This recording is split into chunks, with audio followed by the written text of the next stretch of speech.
Broadcasting live from somewhere in the Shadow Realm, this is YuGiOh Duel Links Talk. Here's your host, Doug Dimmadoo.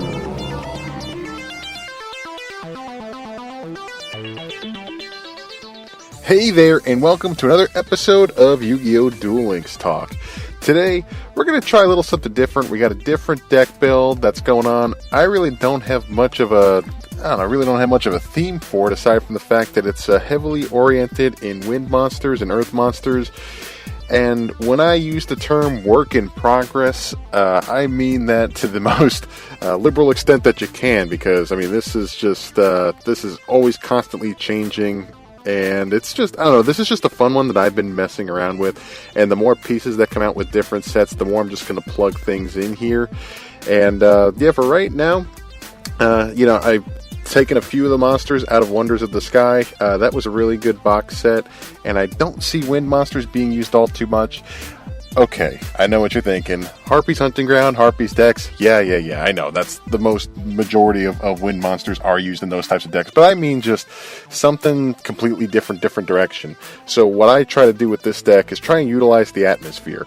Now, I only have one copy of it, but if I eventually end up getting more, I think I could do a pretty solid deck with it. But the atmosphere is a level 8 monster, Winged Beast, 1000 attack, 800 defense. It cannot be normal summoned or set and must be first special summoned from your hand by banishing 2 monsters you control and 1 monster from your graveyard. Once per turn, you can target 1 face-up monster your opponent controls, equip that target to this card. You can only equip 1 monster at a time to this card with this effect.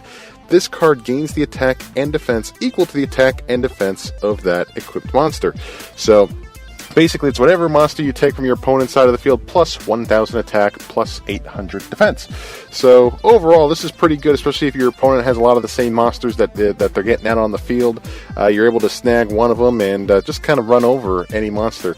So, okay, I know there's a lot of summoning requirements. So, what's my typical strategy to get it out there? Well, what I like to use is Stray Lambs.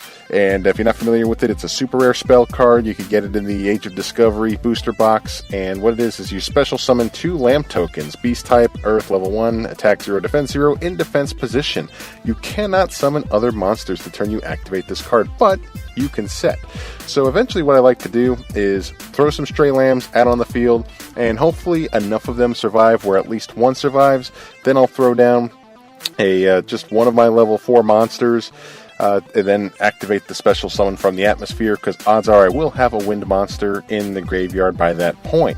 So that's kind of the strategy, and that's why I'm saying that this is a work in progress, because you could plug and play different cards with this as long as they meet the general summoning requirements. So, but again, that's the whole strategy, is have Stray Lambs out on the field. You end up with a level 4 monster, hopefully, or even 2 Stray Lambs. At the next turn, you could end up special summoning the monster, because you cannot special summon the atmosphere on the same turn that you put down Stray Lambs because of its limitation of only being able to set monsters. So, what's another solution for that? Well, in my opinion, I like to add 2 copies in this deck of the Labyrinth Wall. Level 5, rock monster, 0 attack, 3000 defense. You're allowed to set this card, so that's why if you're lucky enough and have Stray Lambs and a copy of Labyrinth Wall in your hand, then that's a pretty quick 3000 defense monster on the field.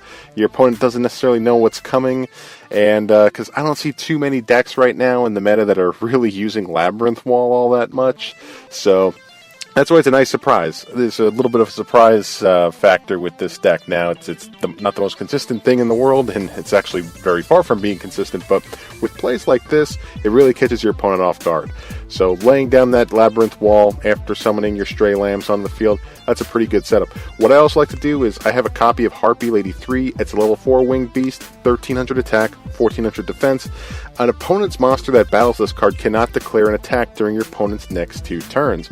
So, hopefully one of your opponent's stronger monsters tries to go after your Harpy Lady 3, thus kind of stunning it for the next 2 turns, and hopefully buying you some more time. Because that's also just kind of the method and style of play of this deck. It's you want to try and stall as much as you can, because when you only have 1 copy of the atmosphere, you gotta just try and do what you can to hold off your opponent until you draw the card in your hand.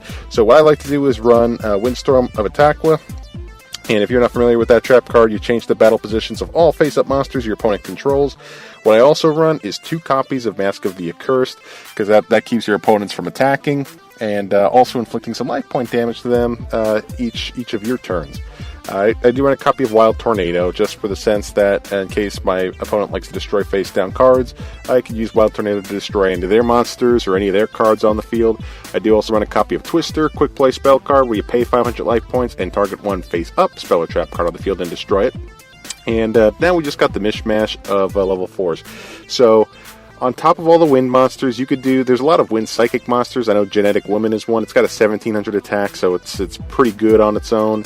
I do also run the copy of 4-star Ladybug of Doom, the level 3 wind insect monster. You destroy all level 4 monsters your opponent controls when it's flipped. It's got a 1200 defense and 800 attack. I do run a copy of Red Eyes Wyvern, an 1800 attack dragon, but it's also wind. So I don't use its effect for the Red Eyes. I don't run Red Eyes in this deck at all. But then I'll also run a copy of Master Kyonshi, actually 2 copies of Master Kyonshi, level 4 zombie with 1750 attack, 1000 defense. It's an Earth-type monster. I know you're sitting there wondering, why are you running Earth-type monsters? Well, I already have Labyrinth Wall in there. That's another Earth-type monster. So what I end up doing is putting Desert Twister in here. It's a level 6 ultra-rare Fiend, 2300 attack, 2000 defense. This card cannot be normal summoned or set, and this card cannot be special summoned except by removing from play 1 Earth and 2 Wind monsters from your graveyard. Once per turn, you can discard 1 card to destroy 1 spell or trap card on the field. So I like this one just in the sense that you can start clearing your opponent's back row one at a time by discarding cards. But you're going to need at least an Earth monster in your graveyard to make that happen. That's why I'll run cards like Master Kyonshi, but I try to have more Wind-type monsters. Another good recommendation, if you have it, and I know that I have 1 copy of it, is Cocoon of Evolution. It is an Earth level 3 insect. It's got 2000 defense. 0 attack, but 2000 defense. So it's another really good surprise factor card that maybe your opponent may not expect you're running. So that's just one that, a lot of the monsters may run into it and do a little bit of life point damage to your opponent when they see that there's a 2000 defense monster on the field. Again, you can see the trend here, and that's stall tactics. So the best that you could do, as long as you could keep on stalling your opponent, the end game is to get the Atmosphere on the field or even Desert Twister on the field. In a perfect world, and I've seen this happen a few times when I played this deck, is you end up with both of them on the field, which is awesome. So yeah, you end up setting yourself up pretty well. So the nice part was, I was going up against some kind of high level. I want to say it was either Dark Paladin or Blue Eyes or something. Use the Atmosphere, capture that monster, and you're sitting at 4,000 plus attack at that point, just ready to swing for game. So yeah, the Atmosphere is a really good card, but you got to have the supporting cast to make it happen. And again, that's the whole stall tactic.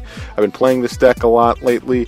There's been a few people that I've been talking to on Twitter that we've been playing, trying this deck out against. I'd like to put up a video at some point soon of me going head to head. I know, Zach, if you're out there listening, I know I was just playing you just kicked my butt with your Dark Magician deck, even though I was using this Earthwind Surprise deck. So yeah, sometimes it gets a little jammy. That's just the way that this deck is, but when all the pieces are in play and you get what you need when you need it, this one is just so much fun to play, and it's got a really cool surprise factor. So I do like these wind-type decks. I'd like to see some of the type of deck builds that you folks are building. If you've done anything similar, or if you have any way better ideas to take advantage of some of the similar pieces that I've been talking about in today's deck profile, yeah, just reach out to me on Twitter at YuGiOh Deck Talk. It's all one word, at YuGiOh Deck Talk. And I'd love to revisit this subject, revisit this type of deck, and definitely talk about ways to improve upon this one and hopefully make it a little bit more consistent. But anyway, I hope you enjoyed this episode. Thanks a lot for tuning in, and we'll see you next time. Take care.